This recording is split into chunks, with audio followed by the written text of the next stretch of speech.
Hadith number 23. Aban narrates from Sulaym. Sulaym said, Ziyad ibn Sumayyah had a writer who was a Shia and was my friend. He made me read a letter that Muawiyah had written to Ziyad in reply to Ziyad's letter to him. After that, the letter that you have written to me and asked about Arab, whom should you give high respect, and whom should you humiliate, and whom should you bring nearer, and whom should you send far, whom from them should you remain fearless, and who should be aware of. O my brother, I know Arab more than anyone else.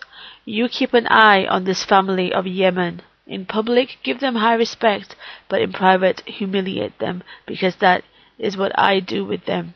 I make them sit near and show them that they are in my eyes more reputable than others, and in private my favours and gifts to others are more than them, because they, whom I humiliate in private, along with this man, Ali alayhi salam, fight against me. Keep an eye on Rabi'a ibn Nizar, a tribe. Respect their leaders and humiliate the ordinary ones, because the ordinary people follow the leading ones, and the Sadaf descendants of the Holy Prophet. And keep an eye on the tribe of Mudhir and create some disputes among the others, because in there are those people who are strong, revolutionary, able and very proud. When you do that and create some disputes among the others, then you will be safe with some people. Do not be happy with what they say until they put what they say into action, and do not make assumptions until you are definite about what they say. And keep an eye on the Mawali, non-Arab, and those Ajam who have accepted Islam, and choose the style of Umar ibn Khattab in dealing with them, because in that is humiliation and degradation for them. And let Arab marry their women, but their women should not marry Arab. Let Arab be their inheritors, but they should not be inheritors of Arab. Reduce their subsistence and benefits, and make them go in front in wars, and let them maintain the roads, cut the trees, and do not let them be the Imam of Arab in congregational prayers, and do not let any one of them be in the front row of prayer when Arab are present, unless the row is not completed by Arab. Do not appoint anyone of them as a governor in the border of Muslims, and do not appoint anyone as a governor in any city.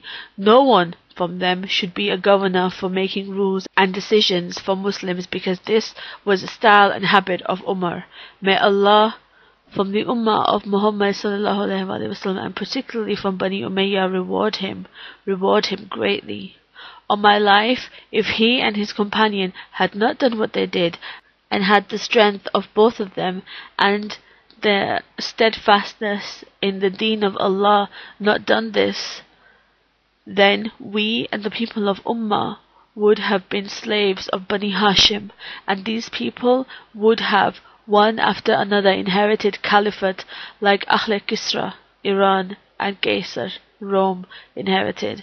But Allah through these two took away the caliphate from Bani Hashim and made it reach Bani Taym ibn Murrah, and from there it reached Bani Adi ibn Ka'ab. And when in Quraysh there was no tribe who was more disreputable and disgraceful than these two tribes. So these two bribed us with caliphate, although we were more entitled to it than these two and their descendants, because we had wealth and reputation, and we were closer to the Holy Prophet in relation than these two. After that, before us, our companion Usman, on advice and willingness of people, acquired caliphate, when until 3 days consultation continued among 6 people. Before that, those who wanted it acquired it without consultation. When our companion Usman, the oppressed, got killed, we acquired caliphate through him, because when an oppressed one gets killed, Allah has given his trustee the power. By my life, my brother, if Umar had started that the compensation for a non-Arab should be half of that of an Arab, then this would be nearest to taqwa, piety. If I had a way and had a hope that people in general would accept, then I would definitely do it. But I am very near to the time of war, and I'm scared of separation of people from me. For you? It is enough that they are dishonored and humiliated by Umar's style.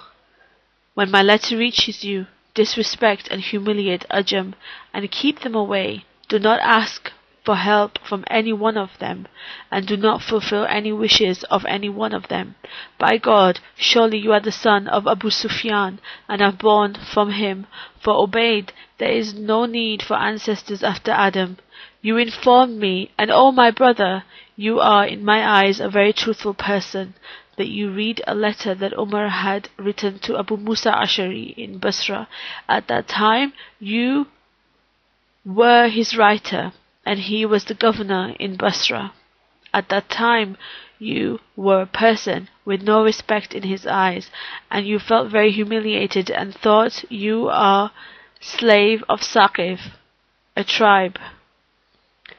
Had you definitely known, like you surely know today, that you are a son of Abu Sufyan, then you would have felt honorable and would have refused to be a writer of those who are of a lower degree in Asharin. You know, and I also definitely know, that Abu Sufyan's grandfather Umayyah ibn Abd Shams went for a business in Sham with Abu Sufyan. He passed through Safuria, a place, and bought a slave from there, whose son was Abdullah. Abu Sufyan followed the footsteps of Umayyah ibn Abd Shams. Ibn Abi Mu'ayt has informed me that you told him that you read a letter that Umar had written to Abu Musa Ash'ari, and sent him a rope which was 5 spans long, and told him to measure with this rope all those who were in his presence, who were residents of Basra, and were also from either Mawali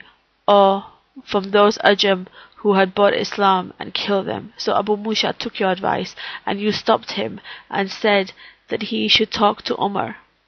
He wrote again to Umar, and you wanted to do what was in favor of slaves.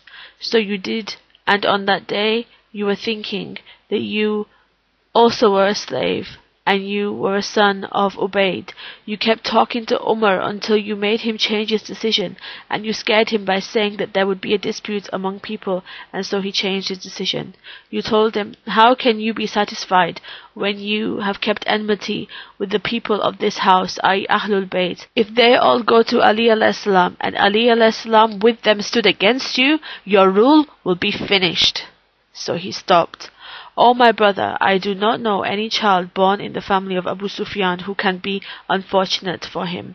When you made Umar change his decision and stop him, he has informed me that you made Umar change his mind and stop him from killing by saying, you heard Ali ibn Abi Talib saying, surely you will all be hit by Ajam in the matter of deen in the end, just like in the beginning you hit them. Ali ibn Abi Talib also said, Allah will fill your hands with Ajam, after which they will become so hard on you that they will not run away, and they will hit you on your neck and overpower your army. At that time Umar told you, yes, I have heard it from the Holy Prophet, and this is what has made me write a letter to your companion concerning their killing. I have also made a decision to write this to all my governors in all cities. So you said to Umar, O Amir al-Mu'mineen, do not do that, because you are not safe from the possibility that they call Ali to help them, and they are many in number, and you are also aware of the strength and bravery of Ali and his family, and you are also aware of his enmity towards you and your companion, so you made him change his decision.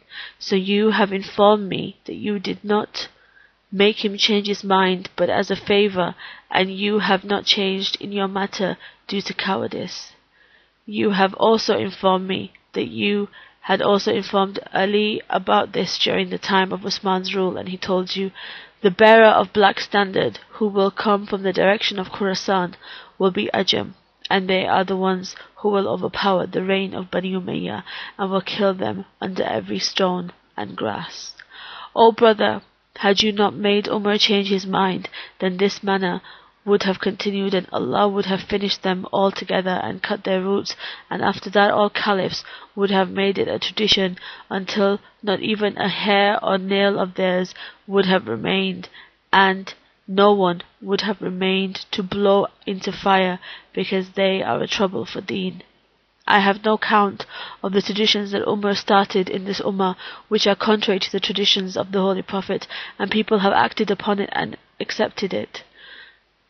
This one also would have been from one of them. One of them is that Umar changed the maqam, i.e. maqam Ibrahim, from where the Holy Prophet had placed it, and he also changed the sa'a and mud of the Holy Prophet and increased it. He's stopping a junub from tayammum, and a lot more that he introduced, which are more than 1,000. The biggest and my most favourite, the one that gives peace to my eyes, is that he took away caliphate from Bani Hashim, although they are more deserving of it, and are its minds, because caliphate is not appropriate for anyone except them.